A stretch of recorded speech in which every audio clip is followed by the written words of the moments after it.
नमस्कार, मी कोमल. आज आपण करडईची भाजी कशी बनवायची ते बघणार आहोत. तर मी इथं करडईची भाजी घेतलेली आहे. ती निवडून कट करून स्वच्छ पाण्याने धुवून घेतलेली आहे. आणि इथे मी कढईमध्ये पाणी गरम करायला ठेवलेलं आहे. पाणी गरम झालेलं आहे. तर या पाण्यामध्ये भाजी टाकून मी एक 2-3 मिनिटासाठी भाजी छान वाफलून घेणार आहे. म्हणजे काय होतं, भाजीला म्हणजे भाजीमध्ये जी काही घाण वगैरे असते ती या पाण्यातून ज्यावेळेस आपण पाणी धुवून काढून टाकतो त्यावेळेस ती घाण वगैरे सगळी निघून जाईल. त्याच्यासाठी मी अशा पद्धतीनं करडईची भाजी बनवते. खूप असं शिजवून जास्त घ्यायची नाही. एक 2-3 मिनिटासाठी फक्त मी नाही का उकळी येईपर्यंत या भाजीला ठेवणार आहे.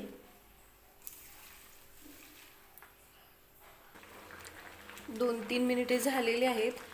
या भाजीला अशी छान उकळी आलेली आहे, बघू शकताय तुम्ही. आणि पाणी बघा, हे थोडंसं पिवळसर दिसते. भाजी अशा पद्धतीनं पाण्यात उकळून घेतली ना तर भाजीला टेस्टसुद्धा छान येते. आणि करडईची भाजी थोडीशी जर आपण कच्चीच अशीच फोडणीला दिली तरी थोडीशी वात्रट अशी होते त्याची टेस्ट. त्यामुळं मी अशा पद्धतीनं थोडंसं पाण्यामध्ये उकळी देऊन घेते भाजीला आणि नंतर भाजीला फोडणी देते.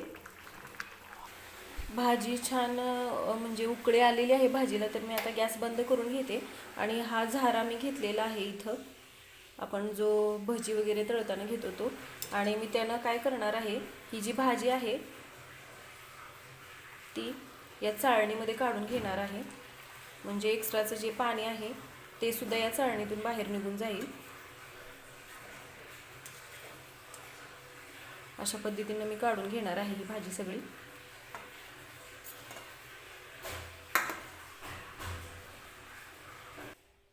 हे बघा, सगळी भाजी मी या चाळणीमध्ये काढून घेतलेली आहे. भाजी थोडीशी थंड करून घेतलेली आहे.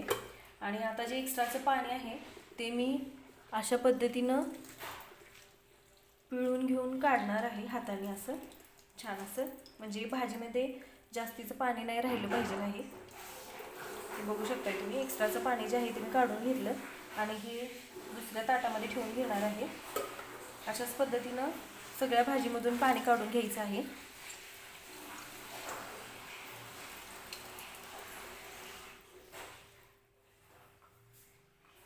थंडीच्या दिवसांमध्ये पालेभाज्या सगळ्याच खूप छान भेटतात.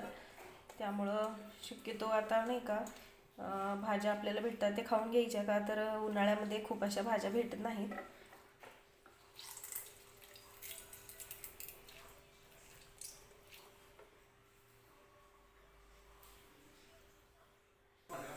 तर भाजीतून सगळं जे एक्स्ट्राचं पाणी होतं ते मी काढून घेतलेलं आहे. आणि भाजी छान अशी हाताने सुट्टी सुट्टी करून घेणार आहे मी. हे बघा, अशी सुट्टी करून घ्यायची पूर्ण भाजी. कढई गरम करायला ठेवलेली आहे मी. आणि आता आपण भाजीला फोडणी देऊन घेणार आहोत. तर इथं मी हिरवी मिरची आणि कच्चे शेंगदाणे जे आहेत ते मिक्सरला फिरवून घेतलेले आहेत. थोडेसे मोठेच बारीक करून घेतलेले आहेत.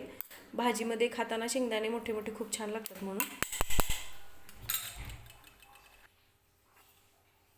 कढईमध्ये तेल टाकून घेणार आहे मी आता.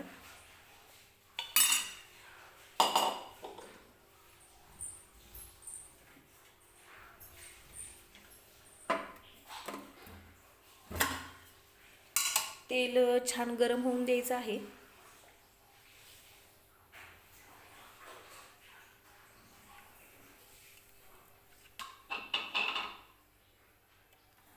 आणि आता तेलामध्ये जिरे टाकून घेऊया थोडीशी.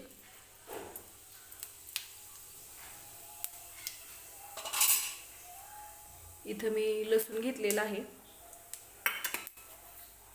तो लसूण तेलामध्ये टाकून घेणार आहे.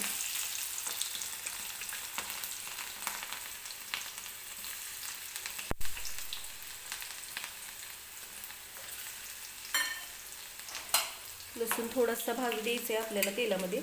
आणि आता जे आपण हिरवी मिरची आणि शेंगदाणे वगैरे बारीक करून घेतलेले होते ते मी तेलामध्ये टाकून घेणार आहे. हिरवी मिरची कच्चीच बारीक केली होती, त्यामुळे मिरची थोडीशी व्यवस्थित तेलामध्ये परतून घ्यायची आहे. म्हणजे कच्चेपणाचा टेस्ट जो आहे मिरचीचा तो निघून जाईल. हे बघा, व्यवस्थित तेलामध्ये हिरवी मिरची अशी परतून घ्यायची आहे आपल्याला. मिरची छान अशी तेलात मी भाजून घेतलेली आहे. अगदी थोडीशी हळद टाकणार आहे मी आणि परत एकदा मिक्स करून घेणार आहे. आणि आता आपण जी भाजी घेतलेली आहे करडईची ती या तेलामध्ये टाकून घ्यायची आहे. हाताने सुट्टी सुट्टी आपण करून घेतली होती, तरी सुद्धा जर कुठे राहिली असेल तर ती व्यवस्थित अशी सुट्टी करून घ्यायची आहे. भाकरीसोबत खायला खूप छान लागते करडईची भाजी, पौष्टिक सुद्धा असते. त्यामुळं मुलांच्या डब्याला वगैरे जरी बनवून दिली अशा पद्धतीनं भाजी तरीसुद्धा हरकत नाही. आणि मुलं जर जास्त तिखट खात नसतील तर मिक्सरला मिरची बारीक करून टाकण्याऐवजी जर कट करून टाकली भाजीला तरीसुद्धा चालेल. व्यवस्थित तेलामध्ये मिक्स करून घ्यायची आहे आपल्याला ही भाजी जी आहे ती.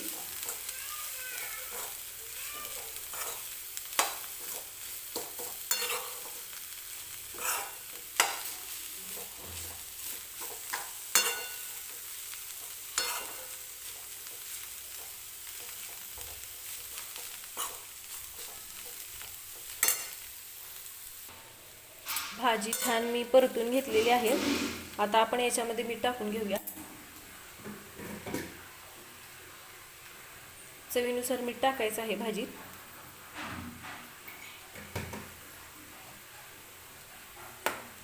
आणि परत एकदा छान असं मिक्स करून घ्यायचं आहे भाजीला.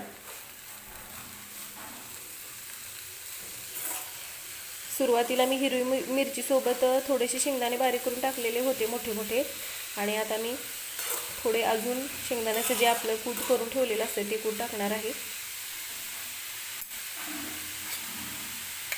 भाजीमध्ये कूट थोडं जास्त असले की भाजी छान लागते. तुम्हाला जर जास्त आवडत नसेल तर तुम्ही थोडंसं तुमच्या आवडीनुसार कूट टाकलं तरी हरकत नाही.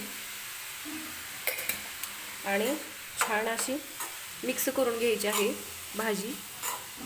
बघू शकताय भाजी किती छान दिसते. गरम गरम भाकरीसोबत करडईची भाजी खूप छान लागते.